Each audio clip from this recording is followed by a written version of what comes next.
Lenses. You must have seen lenses used in day-to-day life. Some examples are the lenses used by old persons for reading, lens embedded in the front door of the house, the lens which the watchmaker attaches to his eye, etc. Lenses are used in spectacles. They are also used in telescopes, as you have learnt in the previous standard. A lens is a transparent medium bound by two surfaces.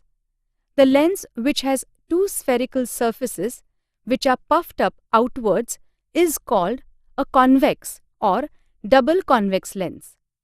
This lens is thicker near the center as compared to the edges. The lens with both surfaces spherical on the inside is called a concave or double concave lens. This lens is thinner at the center as compared to its edges. Different types of lenses are shown in the figure.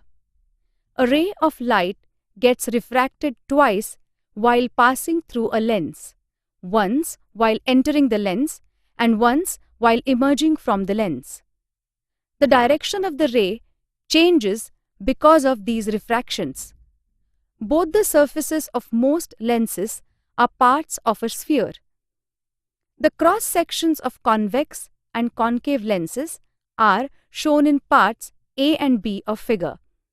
The surface marked as 1 is part of sphere S1, while surface 2 is part of sphere S2. Center of curvature, C.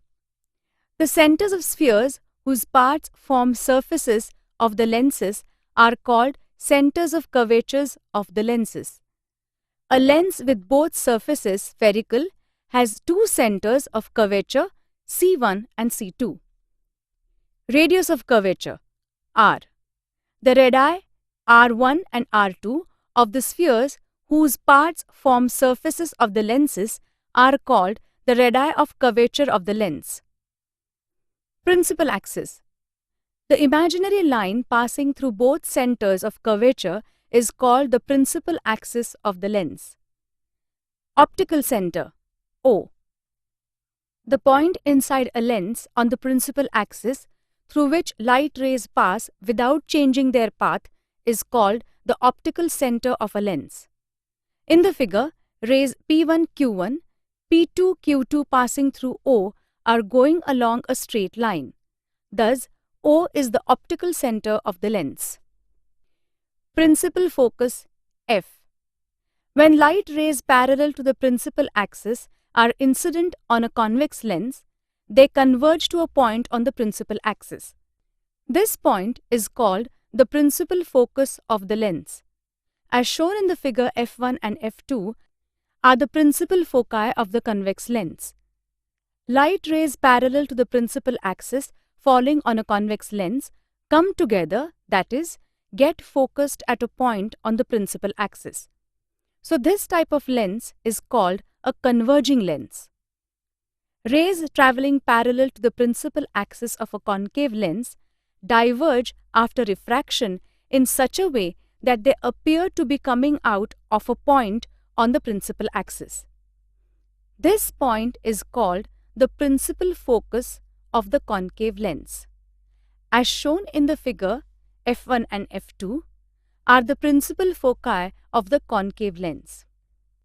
Light rays parallel to the principal axis falling on a concave lens go away from one another, diverge after refraction. So, this type of lens is called a divergent lens.